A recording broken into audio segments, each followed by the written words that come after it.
జునైద్ షేక్ ఈ వీడియోలో మీరు ఏం తెలుసుకుంటారంటే మిల్క్ టైమింగ్ అండి. మనం పాలు ఎప్పుడు పిండాలి, ఏ టైంలో పిండాలి, పాలు పిండలేకుంటే ఏమవుతాయి అనేది మీరు ఈజీగా తెలుసుకోండి. ఈ వీడియోలో మనము పాలు కొన్ని బర్రెలకైతే దానా అండి. ఫస్ట్ దానా ఒక్కసారి మీరు దానాని చూడండి. వీళ్ళు దానాలో కాటన్ సీడ్, మొక్కజొన్న పొట్టు అన్నీ టోటల్గా మిక్స్ చేసి రాత్రి నానబెడుతున్నారండి. ఆ గచ్చులో నానబెట్టి పొద్దునైతే వేయడం జరుగుతుంది. సో కొన్ని బర్రెలకి కొన్ని దానికి ఏం అలవాటు అయిందంటే కొంత దానికి వీళ్ళు దాన వేసి తర్వాత పాలు అనేది తీయడం అయితే జరుగుతుంది. పాలు మార్నింగ్ ఈవినింగ్ ఖచ్చితంగా తీయాల్సిందే అండి.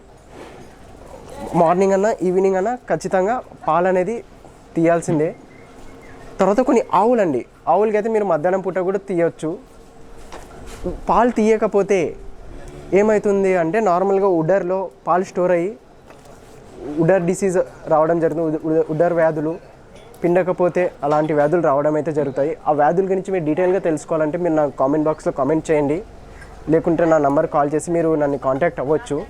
సో ఖచ్చితంగా మీరు మార్నింగ్ ఈవినింగ్ ఒక టైమింగ్స్ పెట్టుకొని ఆ టైమింగ్ డిస్టర్బ్ అవ్వకుండా మార్నింగ్ మీరు 5 గంటలకి మీరు ఏదైతే మీ మార్కెటింగ్ ప్రకారం మీరు 6 గంటలకు మీరు ఇంటింటికి వెళ్ళి పాలు పోస్తున్నారు, లేదు నాది డైరీ షాప్ ఉంది, ఆ షాప్లో నేను పాలు వేయడం అయితే జరుగుతుంది అంటే ఖచ్చితంగా ఒక 5 to 6 మార్నింగ్ 6 to 7 అనేది టైమింగ్స్ అనేది పెట్టుకోండి.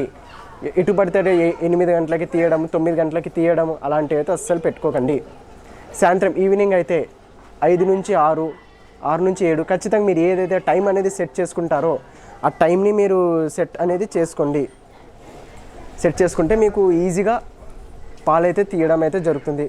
సో పాలు ఏ టైంలో తీయాలి, వీళ్ళు కొన్ని వాటికి దాన వేసి తీస్తారు, కొన్ని వాటికి వేసిన తర్వాత పాలు తీసిన తర్వాత దాన వేయడం అయితే జరుగుతుంది. సో ఖచ్చితంగా మీకు ఏదైనా డౌట్ వచ్చినా నన్ను అడగండి. అప్పటి వరకు నెక్స్ట్ వీడియోలో కలుద్దాం మీకు. Thank you.